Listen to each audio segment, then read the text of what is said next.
Hello racers, this week's BMW M2 Cup took place in the circuit de Ledenon, and I had some quite exciting races this week here, and I'm gonna show you the best of the best. And I actually managed to get myself up into a top split race this week, but this is going to be further down the video. For now, I think this one is in the third split or in the fourth split, and we started P2 as you just saw and managed to get ourselves up into P1. But with all those sharp turns in the beginning of a race with cold tires, it's actually quite difficult to keep the lead. The braking points and the turning points differ a little bit to the stages further down the race where you have warm tires, and this was also one of the first races of the week, so I'm a little bit rusty. And we skipped ahead to lap number 2. As you can see, Ronald in the green BMW is very close behind us, 0.4 seconds, and I made a little bit of a mistake into this corner, and here he gives it a try, pushes us wide. Actually, he also touched us, and this gave the black BMW also the opportunity to get past us. And we see ourselves in the end of lap 2 from P1 back down to P3 in the slipstream of this black BMW. Can we make a move into turn 1 is the question. It's a little bit risky. Very fast corner. Usually on fast corners there's no big chance, but he shoves himself wide and we sneak up on the inside and get the move done quite easily. And now we can try to get the lead back from this green BMW. And the races here on this circuit are actually quite exciting. There are a few overtaking opportunities because there are a couple of very slow, sharp corners, which usually gives the car that is following a decent chance to try to outbrake the guy behind. And you will see this quite often in those races. But for now, following the leader is the challenge. As you can see, Ronald is starting to build a gap up to 1.4 seconds. But I have an ace up my sleeve, and it's this corner here. Usually I'm very strong on this corner compared to the other guys. You can see I gained like 3/10 on this corner alone.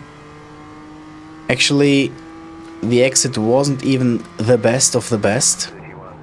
But yeah, a couple of laps later, you can see again, exit of the last corner. We are now 0.8 seconds behind Ronald and the green BMW, and he is trying to get a back marker lapped. And this is going to turn out to be quite difficult. Here he goes to the outside, lets him pass, gets himself directly into our way. We lose a little bit of time here, but in general I think this was better for us because the gap has come down now to less than a second, and now we're trying to chase Ronald down after this not very nice overtake that he did to us. We have to show him how it's done. At least that's the plan. But yeah, following around on this track, not very easy as well. You have to remember your braking points quite well. There's a lot of uphill parts where you cannot see the apex of the corner. So good remembering of the track is very necessary, as we are approaching now the last 2 corners. And yeah, we unfortunately touch Ronald quite heavily here, and he spins out. Interestingly, no incident points for us, even though I think in this case we would probably deserve some. But yeah, in the end this was the end of the race. We drove away into the distance, past the back marker here in the end, and got the win done. Not the best overtake, I have to admit that. But yeah, it is what it is. I have to try to avoid these in the future. And if we go into the next race, where we have a pole sitter that is disappearing and reappearing and spinning around. And here another very tricky situation. Another, yeah, bad mistake from my side. I brake quite late here. I think I would have made the corner, but I would have lost lots of time if the guy wasn't there. But he was there, and yeah, don't do that, guys. Not very proud of this overtake as well. Try to avoid hitting guys that are on the outside. Yeah, broke too late. This was completely unintentional. It's the first lap in the first, yeah, big braking point. Cold tires, misjudged it. Very, very sorry for that. But yeah, we still have to somehow keep the lead here, as I do a little bit of a mistake into this section of corners. These corners are very tricky here, going into the last sector of the lap. But the guy behind didn't seem to be so strong. I mean, it's the guy that started P6 after all the carnage that happened, who is now behind us. So on paper we should be quicker than him, and we were. Managed to build the gap up to 2.3 seconds, and an uneventful end of a race for us with another victory. So we jumped from split to split within a couple of races here. But yeah, both of those races not exactly perfect, because they both had an overtake for the lead that was a little bit on the dirty side. So let's make this better now on this race maybe, which is actually the second split. And if we manage to get a good result here, we might end up into the top split. And another incident, but this time I watched the replay of this. It wasn't really my fault. I think he would have spun out with or without me. I couldn't see a touching point in the replay. I might be wrong, of course. Maybe we did touch, but it was so light. And again, turn 1, lap 1 incident. Actually, it's not the first turn, but you know what I mean. It's the first braking point into lap 1. I would declare that as a racing incident. So this time I think we were alright, and now we're trying to chase down the two leaders, Ethan and Ismail, in the white and blue BMWs. They seem to be quite quick, quicker than me, but because they were fighting, I would get my opportunities. At least that's what I thought. But a couple of laps later it turned out that they were quite untouchable. Up until the last lap I was following them as much as I could. I learned a little bit from them. They were taking different lines than me, different braking points, which is quite good. You can see my delta, half a second up on my best, so following them made me quicker. And you can see the guy in P4 is 6 seconds down, so us 3 in the front really setting up the pace. And as I said, this is the second split, so very promising pace from our side. So even though the race is coming to an end. It's the last lap, the last couple of corners. Doesn't seem that we're gonna get an opportunity, but pace-wise, this looks very, very promising, and this is an advice I can give you. Sometimes there will be races where you follow and follow and follow and you cannot do anything. Actually here, 0.7 seconds, this is the closest we've been all race long on the last lap. So maybe if this race was going to go for another couple of laps, we might have gotten them. But it is what it is, a solid P3 in the second split, with no big incidents this time. So let's say it is deserved. And here we are now, top split race. We started P8, and it's actually crazy. The guys on P1 and P2 are 1.5 seconds quicker than me. My best lap time was a 1:31.2, as you can see.